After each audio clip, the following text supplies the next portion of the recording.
Significant number of our soldiers that came back to the job they left want another job. In other words, in that 2-year span, they thought, I can't go back and do that after I've had this experience. I want to do something different, better, matches more my skill set or my interest. Significant number of soldiers want to start their own business. I get a good kick out of that because we've always produced great entrepreneurs after wars.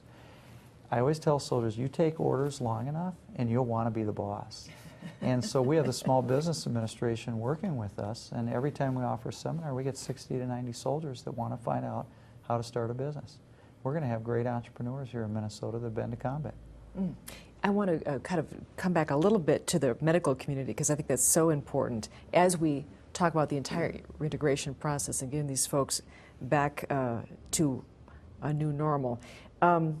What do your colleagues in the medical profession need to do to support the reintegration process specifically? I think first of all to ask the questions and identify those soldiers that are having issues.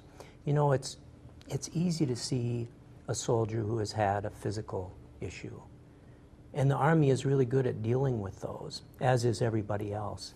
It is those wounds that you can't see that we're most concerned about. And how can a family member help a physician or their healthcare professional?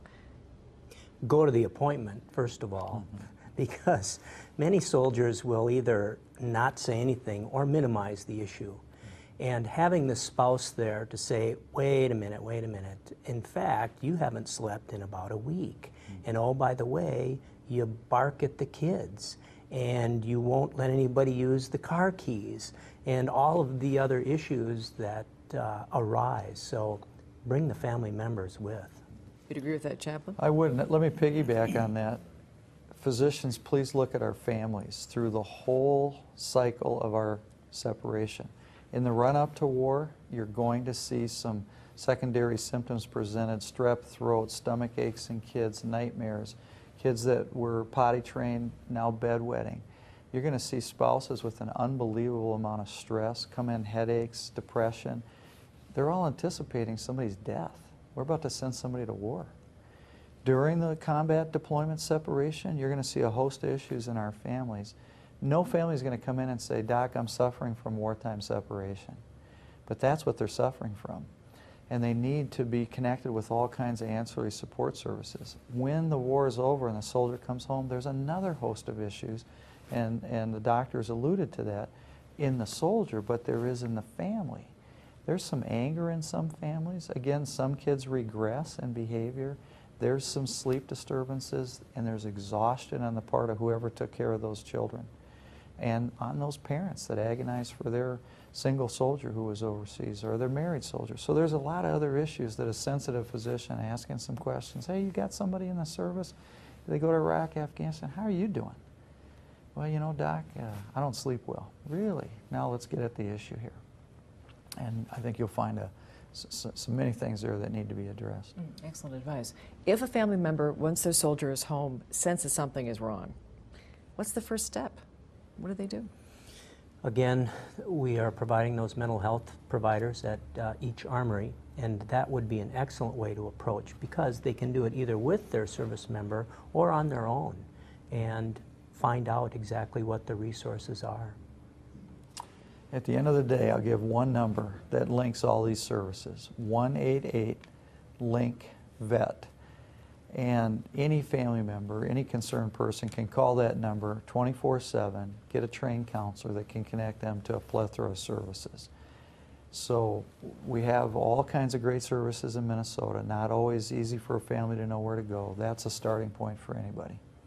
And we have just a couple of minutes left, so I want to give both of you an opportunity to maybe reiterate a final point that you really want to drive home. Doctor?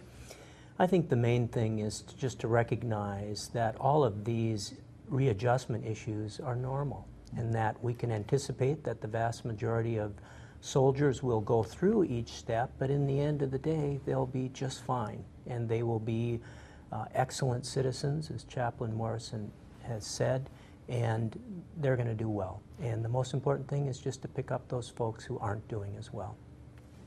And I'll just reiterate the point of please focus on our families as well. And when I say families, often we forget about the moms and dads of soldiers. We focus on the spouse and the children. The nuclear and the extended family go to war with this soldier, sailor, airman, and Marine, but are often forgotten in the support services and the care of the community. But they suffer immensely, and they suffer beyond the war because of the exhaustion and the stress induced. And so any provider that's working with concern for this issue, please look beyond the soldier. Chaplain Morris and Dr. LeBlanc, always a pleasure. Thank you so much. Thank you. Thank you.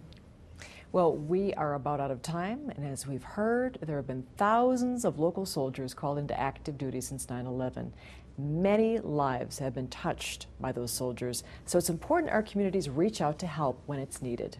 We'll see you next time as we take this discussion a little further and look at the effects of polytrauma, post-traumatic stress disorder, depression, and other issues that may be facing our returning soldiers and their families, friends, and physicians that they're coming home to. I'm Kathy Wurzer. Thank you for watching. Reintegration for us, I mean, it's been, like I said, a baby step process, and you have to expect that because they've been gone for so long, and you can't just get thrown right back into it and expect things to be normal.